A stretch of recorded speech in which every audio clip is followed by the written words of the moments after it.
Hello my dear students, good morning. This is Ravindra Kumar. I have come with new chapter class 11th NCERT Maths chapter number 10 straight line.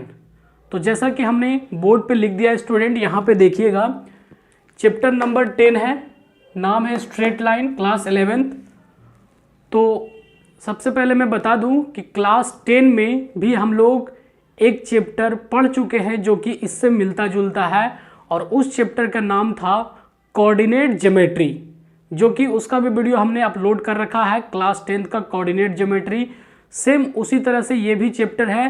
तो अगर आपको उस video को देखना है तो YouTube channel पे जा करके ER रविंद्र सर सर्च करें और आप वहाँ जा करके प्लेलिस्ट में देख सकते हैं chapter coordinate geometry class 10th का।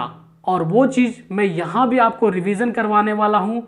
अगर वो आपने नहीं भी देखा है फिर भी मैं यहाँ पे बताने वाला हूँ, क्योंकि उसको बिना बताए आप आगे नहीं बढ़ सकते हैं। तो एकदम इस वीडियो को शुरू से स्टार्ट कर रहे हैं, चैप्टर नंबर 10 को स्ट्रेट लाइन से। अगर इस वीडियो को आप ध्यान से देखते हैं, लास्ट तक देखते हैं, तो आपके सारे डाउट क्लियर हो जाएंगे। और अगर आपने इंट्रोडक्शन वीडियो अच्छे से देख लिया, फॉर्मूले वगैरह देख लिया, तो आप जब एक्सरसाइज के क्वेश्चन सॉल्व करेंगे तो आपसे बहुत इजी तरीके से सॉल्व होगा। तो उम्मीद करता हूं कि आप इस वीडियो को ध्यान से देखेंगे। तो देखिए यहाँ पे सबसे पहला हम लोग कुछ फॉर्मूले की बात करेंगे। तो सबसे फर्स्ट फार्मूला जो है वो है, जो सबसे मेन फार्मूला भी इसको कह सकते हैं, वो है डिस्टेंस फार्मूला। कौन सा है? Distance formula. ये आपको क्वेश्चन में बहुत ज़्यादा यूज आता है। डिस्टेंस फार्मूला कैसे होते हैं ध्यान से देखिएगा। जैसे मान लीजिए कि this is A point and this is B point. Okay, अब आपको एक कोऑर्डिनेट दिया यहाँ पे x1, y1, और यहाँ क्या दिया है x2, y2। ठीक है, अब A और B पॉइंट के बीच का डिस्टेंस आपको निकालना है। तो डिस्टेंस फार्मूला यहाँ पे क्या हो जाएगा? AB is equal to under root, ऐसा करके ध्यान से देखिए, x2 B पॉइंट से A पॉइंट की ओर माइनस करेंगे तो ऐसा हो जाएगा x2 minus x1 to the power whole square plus y2 minus y1, y2 minus y1 to the power whole square. ये डिस्टेंस फॉर्मूला है, बहुत ही इजी है। अब इसे कुछ अलग तरीके से भी लोग लिख सकते हैं। यहाँ पे ए बी ना लिख करके ए बी स्क्वायर लिख देंगे तो इधर से रूट नहीं रहेगा, ऐसा हो जाएगा x2 minus x1 to the power whole square plus y2 minus y1 to the power whole square. ऐसा भी लिख सकते हैं इस चीज़ को, क्योंकि हम लोग जानते हैं कि जैसे यहाँ पे x square is equal to 2 है। ठीक है, अब इस स्क्वायर को उधर शिफ्ट करेंगे तो क्या होता है? इस तरह से होता है, रूट में चला जाता है, और इसका मतलब क्या होता है? 2 टू द पावर 1/2 होता है। तो आप ऐसे भी लिख सकते हैं फॉर्मूले को, और इस तरह से भी लिख सकते हैं। ये आपका डिस्टेंस फॉर्मूला है, जो कि हम लोगों ने 10th क्लास में भी पढ़ चुके हैं सेम तरीके से। तो ये फॉर्मूला डिस्टेंस फॉर्मूला हो गया। अब हम लोग इसी फॉर्मूले के बेस पे एक क्वेश्चन लेते हैं और देखते हैं कि सॉल्व कैसे होता है। ठीक है, तो देखिए यहाँ पे ध्यान से, इस चीज को मैं बता रहा हूं। यहाँ पे क्या हो जाएगा, जैसे एक क्वेश्चन ले लेते हैं। क्वेश्चन आपको इस तरह से रहेगा, find the distance between, find the distance between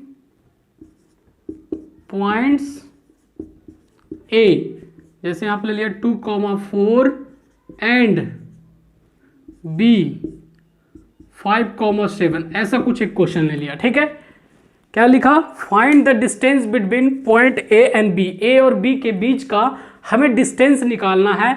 इसे हिंदी में दूरी सूत्र के नाम से भी जानते हैं। किसके नाम से? दूरी सूत्र के नाम से भी जानते हैं।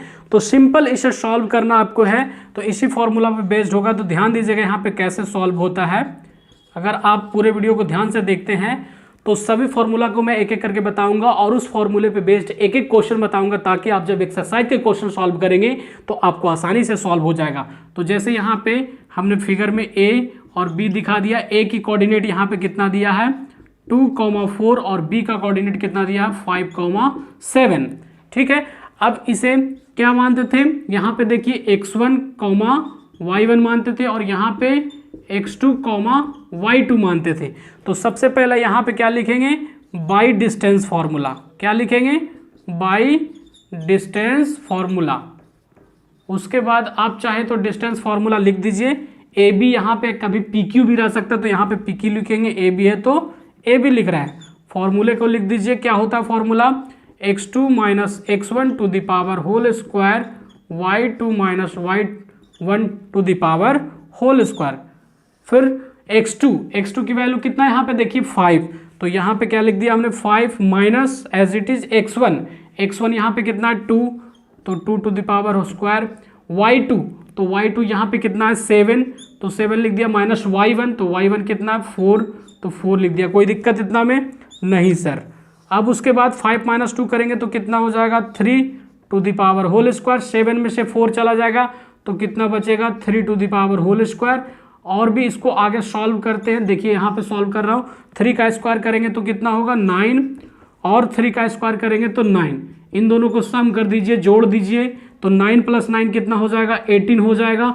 और 18 का परफेक्ट स्क्वायर रूट तो नहीं होता है, तो क्या करें, तो 18 का परफेक्ट स्क्वायर रूट नहीं होता तो आप 18 को ऐसा लिख सकते हैं, क्या देखिए 9 इंटू 2, क्योंकि 9 2 ज़ा 18, 9 दूनी 18, तो 9 का स्क्वायर रूट परफेक्ट होता है, तो इसको बाहर निकालेंगे तो 3 और रूट के अंदर क्या बच जाएगा 2। और आप यहाँ पे क्या लिख देंगे, यूनिट लिख देंगे। यूनिट लिखना जरूरी है आंसर में, क्योंकि जो डिस्टेंस निकाल रहे हैं वो क्वेश्चन में ना तो हमें मीटर में पता है, ना सेंटीमीटर में पता है, ना फीट में पता है, ना इंच में पता है, ना किलोमीटर में पता है, कुछ में नहीं दिया गया, तो सिर्फ यूनिट लिख देते हैं। तो आई होप ये डिस्टेंस फार्मूला से क्वेश्चन भी समझ में आ चुका होगा। यदि आप इसको अपने कॉपी में नोट करना चाहते हैं तो नोट कर लीजिए वीडियो पॉज करके। और आइए अब हम लोग सेकेंड नंबर फॉर्मूला देखते हैं। अब देखिए स्टूडेंट, सेकेंड फॉर्मूला हम लोग देखेंगे। सेकेंड फॉर्मूला का नाम सेक्शन फॉर्मूला है। क्या है, सेक्शन फॉर्मूला। सेक्शन फॉर्मूला ये कैसा होता है सेक्शन फॉर्मूला सर, तो देखिए मैं फिगर के साथ बताता हूं।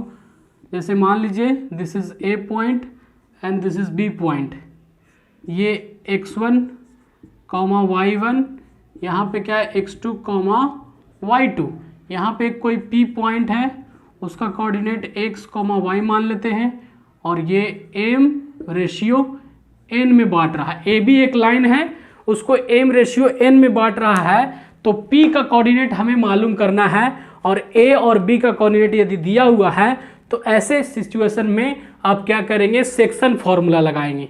तो कैसे लगाएंगे, देखिए ध्यान से, बहुत सिंपल है। यहाँ पे p पॉइंट निकालना है, तो यहाँ पे p x y है, लिख दिया। अब ध्यान से देखिएगा कैसे होता है। ये m को आप क्या करेंगे, x2 के साथ मल्टीप्लाई करेंगे। क्या करेंगे, m x2 प्लस, फिर ये n को x1 से मल्टीप्लाई करेंगे तो क्या हो जाएगा n x1 डिवाइड बाई जो रेशियो दिया गया m रेशियो n, उसको क्या कर देंगे, सम कर देंगे m प्लस n, फिर कॉमा डालेंगे, फिर m को y2 से मल्टीप्लाई करेंगे यहाँ पे, तो क्या हो जाएगा m y2 प्लस, फिर n को y1 से मल्टीप्लाई करेंगे तो क्या हो जाएगा n y1 divide by m plus n हो गया। कोई दिक्कत इतना में नहीं सर, कोई दिक्कत है। ये हो गया क्वेश्चन इंटरनली का। किसका हो गया, इंटरनली। अगर इसी क्वेश्चन को बदल करके एक्सटर्नली बोल देगा तो यहाँ पे प्लस है, यहाँ पे प्लस प्लस तो माइनस हो जाएगा, ठीक है। यहाँ पे माइनस हो जाएगा, यहाँ पे माइनस हो जाएगा, यहाँ पे माइनस हो जाएगा, यहाँ पे माइनस हो जाएगा। अगर एक्सटर्नली डिवाइड कर रहा हो इतना रेशियो इतना में, तो अगर इंटरनली डिवाइड कर रहा हो तो प्लस होगा, जो हमने फॉर्मूला लिखा है, तो आप माइनस वाला भी चाहे तो यहाँ पे लिख सकते हैं। तो उम्मीद करता हूँ कि ये आपको फॉर्मूला समझ में आ रहा होगा। सेक्शन फॉर्मूला इसका नाम है। अब इस पे क्वेश्चन कैसे रहते हैं देखिए ध्यान से। जैसे मैं यहाँ पे क्वेश्चन लेता हूँ इसी फॉर्मूला पे बेस्ड, ताकि आपको फॉर्मूला से रिलेटेड क्वेश्चन भी समझ में आ जाए तो ज़्यादा बेटर होगा। This is A point and this is B point, this is P point. मान लीजिए कि ये कोऑर्डिनेट है 2,3 और बी कोऑर्डिनेट है 5,7, और P यानी कोऑर्डिनेट हमें नहीं पता है, निकालना है। और AB जो डिवाइड कर रहा है वो 2:3 में डिवाइड कर रहा है। कितना में, 2:3 में डिवाइड कर रहा है, तो हमें P का कोऑर्डिनेट यहाँ पे चाहिए कि कितना होगा x की वैल्यू और y का वैल्यू। तो कैसे निकालेंगे? बाई सेक्शन फॉर्मूला से निकालेंगे। तो सेम ये फिगर देख लीजिए और ये फिगर को देख लीजिए, दोनों लगभग सेम ही है। अब इसी पे हम लोग क्वेश्चन को सॉल्व कर देंगे, बहुत आसान है। तो यहाँ पे P पॉइंट निकालना है, तो P यहाँ पे आप चाहे तो लिख सकते हैं बाई सेक्शन फॉर्मूला। किस फॉर्मूला से सॉल्व कर रहे हैं हम लोग? सेक्शन फॉर्मूला से। तो यहाँ पे लिख सकते हैं by section formula Px, y is equal to, यहाँ पे देखिए ध्यान से क्या है फॉर्मूला, mx2, मतलब कि m को इससे मल्टीप्लाई किया तो यहाँ पे क्या हो जाएगा, 2 को 5 से मल्टीप्लाई करेंगे तो यहाँ पे क्या हो जाएगा 2 × 5 प्लस, फिर ये n को y1 से मल्टीप्लाई, x1 से मल्टीप्लाई, n को x1 से, तो 3 को किससे मल्टीप्लाई करेंगे, 2 से मल्टीप्लाई करेंगे तो 3 × 2 और डिवाइड बाई रेशियो का सम हो जाता है। तो रेशियो में क्या दिया, 2:3 यानी 2 + 3 कॉमा, फिर यहाँ पे 2 को किससे मल्टीप्लाई करेंगे, 7 से, तो 2 × 7 प्लस, फिर ये 3 को 3 से मल्टीप्लाई करेंगे तो 3 × 3 डिवाइड बाई, यहाँ भी सम ऑफ रेशियो का सम हो जाता है 2 + 3। कोई दिक्कत इतना में नहीं सर, समझ में आ रहा बिल्कुल। अब इसे आप क्या करेंगे, सम कर देंगे, जोड़ देंगे, कैलकुलेशन कर देंगे तो हमें एक्स वाई का कोऑर्डिनेट पता चलेगा। देखिए 2 × 5 करेंगे तो कितना हो जाएगा 10 प्लस 3 × 2 करेंगे तो 6 डिवाइड बाई 2 + 3 कितना हो जाएगा 5 कॉमा 2 × 7 = 14 प्लस 3 × 3 करेंगे तो कितना होगा 9 डिवाइड बाई 2 + 3 कितना हो जाएगा 5। और इसे सॉल्व करिए आगे, तो इसे सॉल्व करेंगे तो 10 + 6 कितना हो जाएगा 16 डिवाइड बाई 5 कॉमा 14 और 9 कितना हो जाएगा 23 हो जाएगा। कितना हो जाएगा 23 डिवाइड बाई 5। आई होप समझ में आ रहा होगा। यहाँ पे P x, y की वैल्यू निकल गया। मतलब कहने का ये हुआ कि ये x का पॉइंट जो है वो ये है और y का पॉइंट जो है ये है, यानी हमें यही निकालने बोला गया था क्वेश्चन में। तो हम यहाँ पे 16 divide by 5 comma 23 divide by 5 ये निकल करके हमारा आया। तो उम्मीद करता हूँ कि ये आपको समझ में आ रहा होगा। एक चीज़ यहाँ पे मैं और बताना चाहता हूँ, ध्यान दीजिएगा कि जैसे जब कभी अगर रेशियो दोनों बराबर है, बराबर में बांट रहा है, मतलब कहने का है कि 2:2 यहाँ पे लिखा हुआ या फिर 3:3 लिखा हुआ या 4:4 लिखा हुआ, तो फिर ये आप सेक्शन फॉर्मूला ना लगा करके आप मिड पॉइंट फॉर्मूला भी लगा देंगे तो हमें ये वाला पॉइंट पता चल जाएगा कि कितना होगा। अब आपके मन में सवाल आ रहा होगा कि मिड पॉइंट का फॉर्मूला तो अभी तक आपने बताया नहीं, तो देखिए मैं इसके बाद ही बताने वाला हूं। आप चाहे तो इसे अपने कॉपी में नोट कर ले ताकि आपको स्टडी करने में कोई दिक्कत ना हो, वीडियो को पॉज करके। तो अब हम लोग आइए मिड पॉइंट फॉर्मूला देखेंगे। अब हम लोग देखेंगे स्टूडेंट मिड पॉइंट फॉर्मूला कैसा होता है, ये देखिए ध्यान से। मिड पॉइंट फॉर्मूला तो यहाँ पे लिख देते हैं मिड पॉइंट फॉर्मूला।